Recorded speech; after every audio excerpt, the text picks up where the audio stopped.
Hey, Coach, welcome. So glad you found us on YouTube. Let me know how I can help. As you can see, I've won lots of championships. I've won my fair share of balls behind. Run one of the best high school programs in the country. Coached a bunch of NBA guys. Let me help you become a better basketball coach. This video is just one small piece. Let me mentor you. Teachhoops.com. Click down below or above. We'll help you do that. It is the one-stop shopping for basketball coaches. But the best part is you get a Yoda, you get a mentor. I will help you. You'll get my personal email address. You will get one-on-one calls, office hours, you name it. We will help you become a better basketball coach. Enjoy. All right. Welcome to Coaching Youth Hoops. Coach, how are you? I'm doing great. You know what I did last night, Coach? What? I went to see St. Mary's College versus Gonzaga, Yeah. both highly ranked, fierce competitors. So the gym at St. Mary's College is probably the size of your high school gym. Not exaggerating, maybe a little bit How tinier than many, how that. many, and it's Division One? It's Division One. And how many It's does it hold? awesome. Couple thousand? Yeah, yeah. How many does yours hold? Couple thousand. Less than Couple that. thousand. 17, yeah, 1,500, Yeah. 1,600 probably. Um, so it's you're compact, you're right on the floor. It's not like you're up in the, nosebleeds, right? And it's so awesome the amount of energy and electricity in the room, and you bring those two teams together because they're always in the WCC, always one or two, right? Right. It was a lot of fun. Came down to free throws. Okay. St. Mary's at the beginning of the game was like 30%. Just had an awful night at the line, but they were shooting threes at, I don't know, something ridiculous, 60%. Right. So that helped. Anyway, it came down to the end, a block shot and two made free throws from their starting center for St. Mary's fouled out. Backup came in, had the block shot, made two free throws, and You that was always the whole have to be thing. able to shoot free throws to win close games. Yeah, That's a yeah, that's a staple. yeah. All right. So before we jump into today's topic, Coach, give me a shout out to our sponsors. Yeah, sure. Yeah. Coaches, go check out gc.com/coaching youth hoops. That you'll go there, you'll see a amazing app you can download called Game Changer. Uh, it will help you do your stats, game film, so you can create highlight reels from that, share it with your players, and just review your game with your players. And the other thing, if a parent can't be at one of their games, grandparent, no matter where they are, you can send them a link to the game. They can see it live. Again, gc.com/coaching youth hoops, and it's free to coaches. And then our practice. Yeah, go to coachingyouthhoops.com. Under the product link, you will see the practice plan builder. A quick and easy way to create a season-long practice plan. Takes about 30 seconds to a minute. Just answer a few questions based on your needs. We'll spit out a practice plan for you, comprehensive.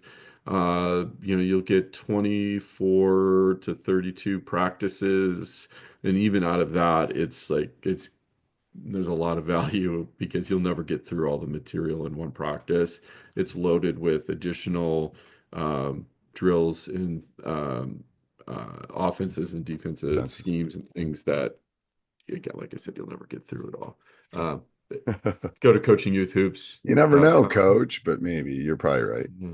All right. So today is talking about lopsided fouls. Lopsided fouls. We both have experienced this situation when, you know, and this is legit, meaning, when your team, you feel like you're not committing, you're not being the aggressor, but yet the fouls count is just lopsided. I've made that argument before, and Right. it's like, well, stop fouling. I get that from there. Stop fouling. It's like, okay, come on. Yeah, stop. Like, no, I mean, I experienced it last night. It was like the aggressive team had two fouls and we had like seven. And Yeah, then I love how the officials always even it out too. Like the game's you have over. to. Well, you're even. Yes. It's like, Yeah. oh my gosh, it makes me want to scream. That's not the point of it, right? Right, It's not necessarily like, oh, here I'm asking you to even out because sometimes it just isn't even. But right.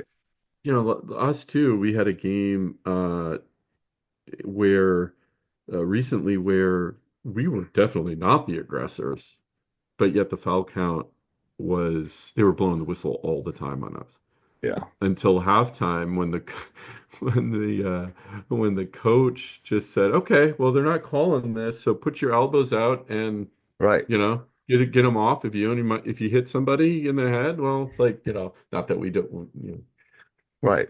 want to hit No, anybody in the head, but well, they're part just of it, like they're on us. It's there's like two things. There's two things. First of all, I think it's important to talk to the officials. And yeah, all I'm asking for is if you're going to call it on one end, call it on the other end, because then it's my team's responsibility to adjust. So that's my discussion I have with the officials is if you're calling holding or hand checking down there, call it down on our end. yeah, Fairness. And then the second discussion I have is tend to be with my players in the sense that you have to adjust to the whistle call. Like we played in a game last night that was very physical. Well, get more physical then. yeah. Like they're not going to call it, then you have to start getting physical and you have to start doing the things that they're doing that are taking you kind of out of balance. Um, because at any point in the season, the whistle's going to change. I've coached long enough. Yeah. I can't even. I mean, maybe 700 high school games, and I've seen everything. Right? You'll see the Right. you'll see the no call. You'll see the call. You'll see everything. You'll see. I mean, it's just you just know that it's gonna, and then you have to adjust to that as the player. Um, and I think Well, that's how do the you hard part. think it gets to that situation? Again, we all called fouls when maybe they weren't really fouls, right? From the sideline, from Right? our perspective. Okay, that's not what we're talking about in this situation. We're talking about aggressive teams that are not getting the fouls, but you are. Right. How, why do you think that happens? Like, is there a deeper thing that's on I don't on? Is think. I that mean, I think we're reading too much into it. So some of it's yeah, what you're doing too. So I'll uh-huh. sometimes make adjustments on the defense. I'll make adjustments um, on things specific to maybe the whistle call. Like, are we Well, can you like give an example of what that might be? it might be going to a more of a pack line zone, or it Okay. might be taking off my full court press and going into not even a half court press. Or if they're not calling it, revving it up and actually starting to press and do some of those things where I know we can get away with things and maybe not get the officials aren't going to call some of the Hmm. aggressiveness on the ball. So all of a sudden we can be more aggressive.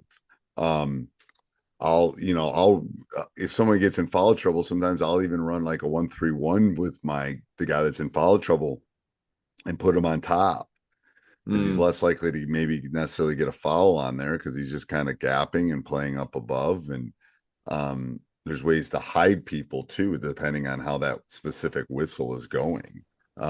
So those are some of the adjustments I make that I think seem to work pretty well. and Um, what do you say to, like, legitimately say to a ref, right? That doesn't sound like you're complaining, doesn't sound like you're calling them out too much because that could really backfire on you. It's yeah. tough. Um, I tend to do things as questions. Like, what did Okay. you see on that? Or Mm, what could what are my guys doing that they don't need that they won't get the call? Like some of those things. hmm. Um, yes, because you don't want them to get defensive. Right. um, Yeah. you don't want them to think that you're coming after them about a specific, call or specific, and I do. Don't get me wrong. I'm human. I will do that. But I think that I tend to have more success with definitely with the questioning of things, you know, Yeah. um, you know, and sometimes they'll say they just missed it or I didn't Right. see that, Steve. I mean, last night there was, the whole two arm up thing, and the official called it last night. He was wrong. I just watched the film an hour ago. My kid was trying to come down and actually landed on. part of the kid's foot, and that's why he fell. Mm-hmm. But he's doing this because he's looking at the upper body. It wasn't the upper body, it was the lower body. He couldn't come down. So, um, yeah, so he missed it, whatever. But he told me what he saw. I go, well, what did you see on that? I didn't see any contact. He goes, I saw it. Blah, blah. I go, okay. I think you're Yeah. wrong. I think I Yeah. said something to the effect, I'll send you the film, but Okay, here's the question. If I your might refs not were be listening the to this in last night's game, what would they be saying? Like, they were that's not the way wrong. you reacted, coach. Yeah, they were. I don't know. They were wrong. Anyway, it's still too raw to be talking about it, Coach. Yeah, Yeah. no, I get it. Yeah, I actually when I was mentioned that I went to the St. Mary's game, it was with a ref, Right. and it was at the end of the game, uh, minute minute and a half left or so, close game. Um, the the center for St. Mary's commits a foul. Okay. Well, okay, and that was his fifth, so he's out. Okay, close game. I mean, this is a big game Yep. for both teams. I asked the ref because he was literally right there, my friend of mine, and I said, "What do you think about the play calling tonight, or the ref calling tonight?" He goes, "The only foul that I would like, okay, it's situational. It's the end of a game. It's a close game. He wasn't I know you're agree. Yeah, know what what's you're the word saying. I'm looking for? Uh, he wasn't overly aggressive on the call, Right. or on the foul. And sometimes as a ref, you have that flexibility in situations to say, okay, we'll let that one go. Right. And especially if when the player made the basket, right? The opposing player. So um, you have those things as well, but I guess that goes along with how did you call the rest of the game? And then all of a sudden at the end of the game, you're going to let one Right. let one go by. That's also tough. So, I mean, again, we know that refs have a tough job. There's no Oh, doubt about it. it's a thankless job. It's It's a a thankless thankless job. job. It There's is. 1,000 people. There's 2,000 eyeballs in the stands plus, right? That see, y- you know, obviously we don't know the rules like the ref does. Even as coaches, I would argue that we don't read the rule book every year like they do, and they have to, and they study. Right. So, um, it's a tough job, and it's not always going to be fair. But we also don't, where I always get bent out of shape is, like I don't know, you teach your girls to play or players to play defense with their hips, right? Right. Hands to the heavens, show your hands, really, body someone up. Don't let a driver just get to the basket. And then Right. all of a sudden they'll call a foul, Right. right? And you're like, well, then the players look at you like, well, what am I supposed to? This is what you told me to do, coach. Like, I did it, right? And again, there's situations where they don't do that and they say they do that. I get that, but look at film. Let's assume that they did everything. It's those calls where it gets difficult Right. to teach, Yeah. right? Because you It, taught it, this is what they were supposed to do. They did it, and they still get called for it. So. yeah.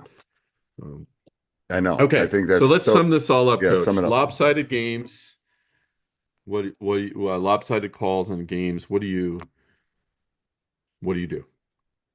I Give think you just coaches get three big takeaways.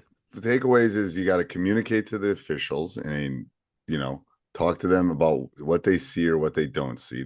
I think that's a big part of it. Hmm. Um, make sure your players adjust. Talk to the players about adjusting on lopsided things, and then Yeah. I would take advantage of it.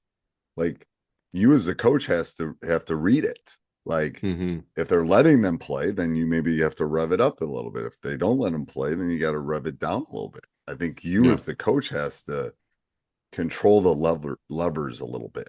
Interesting. Yeah, so you literally will call a timeout and say, okay, they're not calling. this stuff, get a little bit more aggressive, right? If they're not calling the hand checks, touch Yeah. them one or two times to slow them down a little bit if you're getting beat, Yeah. as an example, Right. I think those are right? the two things that, those you Yeah. definitely have to do as the coach. I Hmm. think for sure. All right. All right. Till next All week, right. coach. Till Oh, next week, no, coach. let's shout out the game changer. Yeah, Go ahead. gc.com/coaching youth hoops. Go check it out for all your stats and video needs. It's free to coaches. All right. Till next week. gc.com/coaching youth hoops. Boom. Hey, coach, I'm glad you enjoyed that video. Let me know how I can help you become a better basketball coach. Teachhoops.com is one way that I can do that. I have coached at every level, won lots of championships, lots of rings. Let me know how I can help you become a better basketball coach on and off the court. So check out teachhoops.com for that.